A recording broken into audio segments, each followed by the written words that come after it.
Hello guys, সবাইকে জানাচ্ছি মিথুন official ব্লগের পক্ষ থেকে শুভেচ্ছা এবং অভিনন্দন।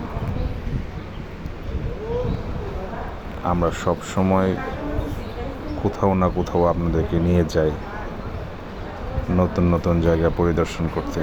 তেমনি আজকে গিয়েছিলাম মকিমপুর দয়াময় আশ্রম, মকিমপুর দেওরা, ডালপাড় পশ্চিম বিল এবং মকিমপুর জগন্নাথ মন্দির। সব কিছু মিলিয়ে এক অপূর্ব সময় কেটেছে। জায়গাগুলো এত তাড়াতাড়ি এত পরিবর্তন হয়ে গেছে আমি জানতাম না। আজকে জায়গাগুলোকে নতুন রূপে দেখে আমার মনটা ভরে গেল। প্রথম গিয়েছিলাম মকিমপুর বটগাছ নদীর পাড়, তারপর গিয়েছিলাম দয়াময় আশ্রম, তারপর গিয়েছিলাম মকিমপুর ডালপাড় পশ্চিম বিল, তারপর সেখান থেকে ডালপাড় বাজার হয়ে আবার মকিমপুর জগন্নাথ মন্দিরে এসে তারপর কুটিতে চলে এসেছি। এত সুন্দর পরিবর্তন আমাকে আশ্চর্য করেছে ভগবানের কৃপায়। ভগবান এত সুন্দর করে দয়াময় আশ্রমটিকে পরিবর্তন করেছে, আমি অবাক হয়ে গেছি। আমি ছোটোবেলায় যখন এসেছিলাম তখন মোটামুটি ছিল, এখন এত সুন্দর হয়েছে, আমি আবির্ভূত ভগবানের কৃপায়। দয়াময় আশ্রম এবং জগন্নাথ মন্দির দেখার মতো পরিবর্তন হয়েছে। এত সুন্দর কারুকার্যে সব কিছু ফুটে উঠেছে, আপনারা অবশ্যই ভিডিওতে দেখতে পাচ্ছেন। আমি আশা করব আপনারা সময় করে মকিমপুর দয়াময় আশ্রম, বটগাছ জগন্নাথ মন্দির এবং পশ্চিম ডালপাড় ভিলে এসে দেখে যাবেন, আপনাদের মন ভরে যাবে।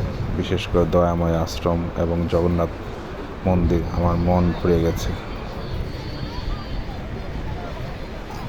এখন দেখতে পাচ্ছেন মকিমপুর ডালপাড় পশ্চিম বিলের প্রাকৃতিক দৃশ্য, যেটা বর্ষাকালে চারিদিকে জল থাকে, তখন নদী নালা পরিপূর্ণ থাকে, অনেক সুন্দর লাগে। এখন মোটামুটি আপনারা দেখতে পাচ্ছেন।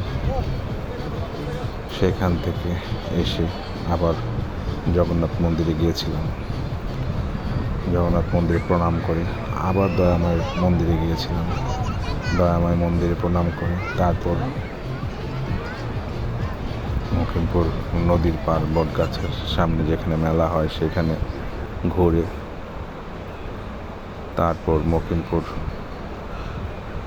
প্রাইমারি স্কুলের সামনে হয়ে কুটিতে চলে আসি।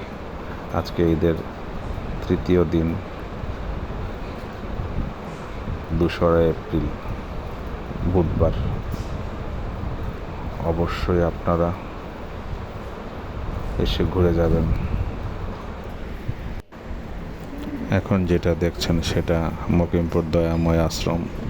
নতুন মন্দির হয়েছে, নতুনভাবে উপাসনালয় হয়েছে, নতুন প্রসাদের জায়গা হয়েছে, রান্নাঘর হয়েছে, আরও অনেক কিছু সুন্দর সুন্দরভাবে নতুনভাবে তৈরি করা হয়েছে মকিমপুর দয়াময় আশ্রমে।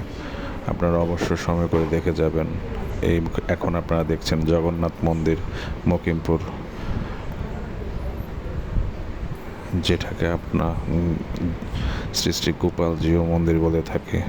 সেটা নর্মালভাবে একসময় ছিল, এখন কত সুন্দর হয়েছে আপনারা দেখতে পাচ্ছেন। নাট মন্দির সহ জগন্নাথ দেবের, রাধা মাধবের মন্দির। অবশ্যই আপনারা সময় করে এসে যাবেন।